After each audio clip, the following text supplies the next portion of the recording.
Olá, espero que todos estejam bem. A gente vai dar continuidade então aos nossos estudos, hoje falando sobre a dança, né? Na semana passada nós falamos sobre a relação entre a pintura e a dança, né? Mostrei para vocês um pouco sobre as pinturas do Edgar Degas, que tinha ali como principal tema representar as bailarinas da época dele. E hoje a gente vai falar sobre a relação entre dança, movimento e espaço. E a gente vai falar isso falando um pouquinho também sobre a dança moderna e a dança contemporânea. Bom, a gente tem como elementos da dança, né? A gente vai ter aí a relação com o corpo, então as características físicas e também características emocionais da pessoa que está dançando pode modificar a forma como ela dança. Então, se ela tem um controle maior corporal, ela vai conseguir executar os movimentos com maior facilidade, mas da mesma forma, assim, se ela tem um tipo físico de uma pessoa baixinha, vai ser diferente de uma pessoa alta dançando, por exemplo. Então, tem essas influências também. Outra relação também é com relação ao espaço. O espaço onde a pessoa dança também vai influenciar na forma como ela se movimenta. Isso porque, dependendo do espaço onde o bailarino se encontra, onde o bailarino está executando essa dança, ele vai se movimentar de uma forma diferente. Ele também vai precisar de um tipo de roupa diferente, né? Porque ele, se for na rua, ele vai precisar de um sapato que suporte, né? Para não se machucar ou dançar descalço, que seja. E também vai ter ali todo a questão do entorno, se for num espaço, se vai ser num espaço separado para a dança ou se vai ser no meio de outras pessoas que estão passando. Mesma coisa, vai ser diferente de se dançar na rua comparando a dançar dentro de um teatro, por exemplo.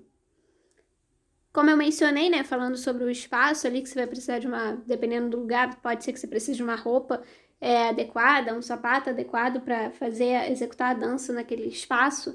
Tem também a relação com a vestimenta, né? A vestimenta também vai influenciar na forma como se dança.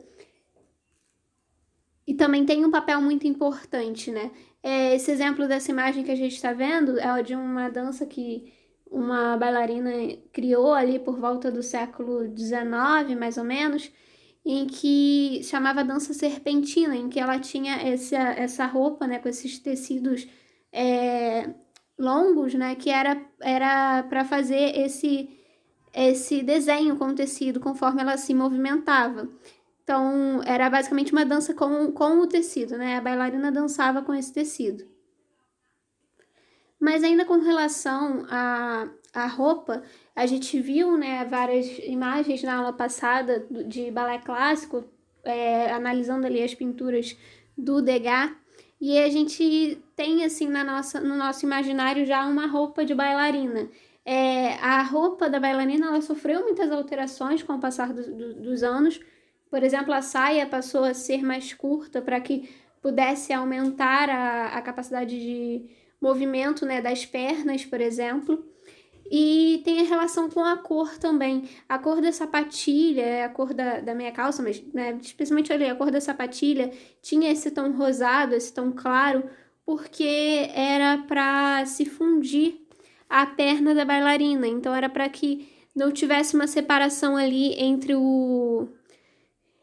o corpo da bailarina e o sapato. Era para parecer tudo como se fosse uma coisa só e desse uma sensação de alongamento das pernas.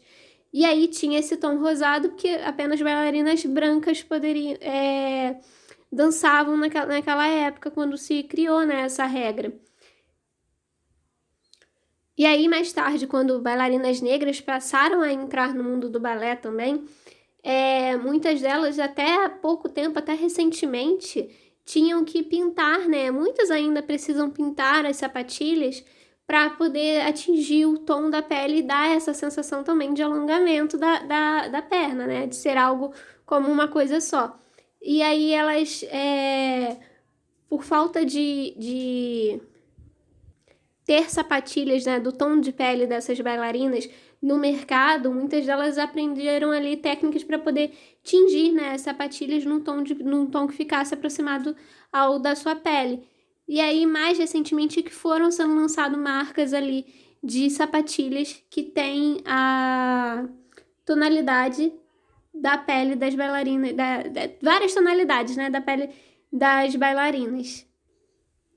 Outra relação também vai ser quando a dança ela envolve ali algum tipo de objeto que vai interferir também ou colaborar, né, com o movimento. Então tem algumas danças específicas que vão ter ali objetos que fazem parte daquela dança, né? Os objetos e a própria vestimenta, eles vão interferir tanto na execução quanto na forma como o movimento é percebido por quem está assistindo. No frevo, por exemplo, isso esses guarda-chuvinhas ajudam a dar um equilíbrio também. E o frevo é uma dança que vai ali, na verdade o passo, né, frevo é a música, que vai ali ter todos esses elementos que nós comentamos, tanto com relação à roupa, ao objeto, né, também ali interferindo na dança, e o fato do espaço, né, porque ele vai estar ali ser feito no espaço da rua também. O frevo, reverb frevo. Se você gosta de fervura, rebuliço, agitação, farra, fervo, vai gostar de frevo. Daí que origina o nome frevo, de fervo. É assim que o povo dizia nas ruas no carnaval, eles freviam. E aí o termo passou a designar a música, porque frevo é música. A dança se chama passo, um ritmo acelerado que surgiu lá no final do século passado. Imagina a cena, bandas tocando em marchas nas ruas do Recife, misturando todos os ritmos. A galera da capoeira, eles iam na frente da banda. Aí com o movimento dos capoeiristas, vai deixando mais ritmado. Vai ficando tudo um grande balé. Encaixa aqui, virou o frevo. Os capoeiristas, eles costumavam carregar pedaço de pau, arma. Aí veio a repressão. Paz e amor. Vou trocar o pau por guarda-chuva. Daí, hoje, as passistas usam a sombrinha aberta porque ajuda no equilíbrio. Além de dar um coloridinho pro carnaval, né? Lá atrás, mulher não dançava. Era sinônimo de masculinidade. Os blocos surgiram a partir de 1915. Aí a mulherada foi se engendrando. E se você contar hoje, elas são maioria. E o maior clube carnavalesco do mundo também é nosso, que é o Galo da Madrugada, que leva mais de 1 milhão de foliões às ruas. Não foi? Agora voltando então aqui para a questão da dança clássica, né, do balé clássico e da dança moderna. Como a gente viu, o balé clássico ele era muito valorizado na época, quando lá no século XIX, século XVIII, quando Degas produzia, né, suas pinturas. Mas a partir do século ali, 20, a gente vai ter novos estilos de dança sendo desenvolvidos, com movimentos mais livres, né? Não tão regrados, como a gente já havia comentado também, que o balé ele tinha uma rigidez ali nos movimentos também, e com relação à disciplina também. E esses novos estilos é o que vão sendo criados, né, desenvolvidos, é o que vai dar origem ali ao que a gente chama de dança moderna. Um marco assim desse início da dança moderna foram as apresentações dos balés russos, que tinham ali diferenças, né, foram trazendo ali para o balé novas ideias de movimentos e faziam montagens ali mais assombrosas e traziam ali novos movimentos, novas formas de executar os movimentos do balé. Um nome importante, né, para a dança moderna é a Isadora Duncan. Ela era uma bailarina ali norte-americana que viveu ali entre o final do século XIX, né, e início do século XX, e é considerada ali uma das fundadoras da dança moderna. Ela dançava muitas vezes descalça e as roupas que ela vestia eram inspiradas na Grécia Antiga. E ela buscava expressar as emoções através de um movimento que não era coreografado, né? Ela não tinha aquela coreografia totalmente marcadinha, né? Ensaiada antes, era algo mais improvisado, era algo mais ali de momento, ela era conforme, né, a inspiração do momento. E além da roupa, né, os próprios movimentos, como a gente pode observar, remetem ali à antiguidade clássica, aquelas estátuas, né, da Grécia Antiga. Tem essa correlação, era onde ela se inspirava. Então, ela tinha esses movimentos mais leves e tinha essa questão de ser algo dos movimentos virem num momento, né? Ser algo que vinha dessa inspiração do momento que ela estava executando a dança. E a partir daí, então, a dança moderna, ela vai tentar reforçar esse contato com o solo, e em vez de tentar quebrar, né, escapar da força da gravidade, que era uma característica do balé. O balé, ele tinha uma tentativa ali de parecer, né, que as bailarinas estavam flutuando. Aqui na dança moderna, não. Ele, em vez de ocultar esse esforço do bailarino, ele vai tentar evidenciar isso, evidenciar cada parte do movimento que o bailarino está fazendo. A gente pode perceber várias influências da dança moderna na atualidade, em estilos de dança que foram criados depois, ou que foram que tem ali uma influência mais clara na dança moderna, ou que seja algo mais sutil também. Um exemplo é essa possível relação aí que a gente pode observar entre a dança da Pina Bausch, que era uma dançarina, né, uma bailarina dessa época da dança moderna ali, e que tem essa relação, né, com a dança moderna, e as danças, né, as coreografias que aparecem nos clipes da cantora Cia, por exemplo. Na matéria feita pela Andressa Monteiro nessa revista, né, revista O Grito, que faz essa correlação entre as coreografias, né, da Pina Bausch e as que aparecem nos clipes da Cia, nesse momento aqui, nessa parte da matéria, ela destaca, né, que entre as inúmeras perguntas que Pina costumava fazer aos seus bailarinos para que eles se envolvessem cada vez mais no processo de criação e de interpretação de suas peças, uma delas era: mova sua parte preferida do corpo. Essa ideia de focar, né, o movimento apenas em uma parte do corpo é algo que a gente pode observar em muitas coreografias, né, de dança de hoje em dia, e em vários outros videoclipes também, e a gente consegue observar, analisar, né, como tem essa questão, né, do movimento em cada parte do corpo, né, de forma separada e detalhada. A gente consegue observar isso nas coreografias, né, que aparecem nos videoclipes. Aqui nesse trecho da reportagem, né, ela indica que há uma presença significativa de expressões gestuais e faciais, movimentos repetitivos e obsessivos. Isso na coreografia, né, do coreógrafo que criou essas danças para os clipes da Cia. Então a gente consegue analisar ali, não apenas em um, né, mas em vários dos clipes que tem essa bailarina, a gente consegue observar essa relação que a bailarina vai demonstrar ali com os gestos e especialmente também com as expressões faciais.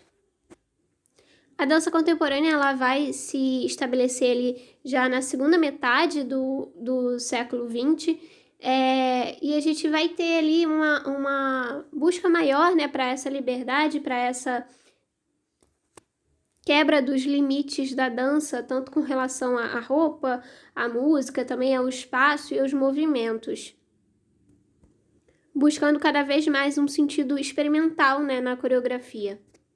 Então, sempre essa ideia de tentar criar experimentações através do movimento. O Grupo Corpo é um dos grupos mais importantes de dança do Brasil, né? Foi criado ali em 1975, em Belo Horizonte, e ele ganhou importância internacional, né? Já tendo apresentado seus espetáculos em diversos países. Suas coreografias unem o clássico das músicas eruditas e o popular, a partir de uma releitura de danças populares brasileiras. Então vai ter essa correlação, vai ter muito essa questão também da trilha sonora, que eles vão tanto utilizar músicas eruditas e músicas que já são clássicas, né, e criadas, já existem, quanto também tem muitos dos seus espetáculos vão ter trilhas sonoras sendo produzidas especialmente para aquela coreografia, né, para aquele espetáculo.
Vou encerrar por aqui. Na semana que vem a gente dá continuidade aos nossos estudos. Se tiverem alguma dúvida sobre alguma questão, uma parte da matéria, alguma atividade, é só entrar em contato comigo. Então a gente se vê na próxima aula.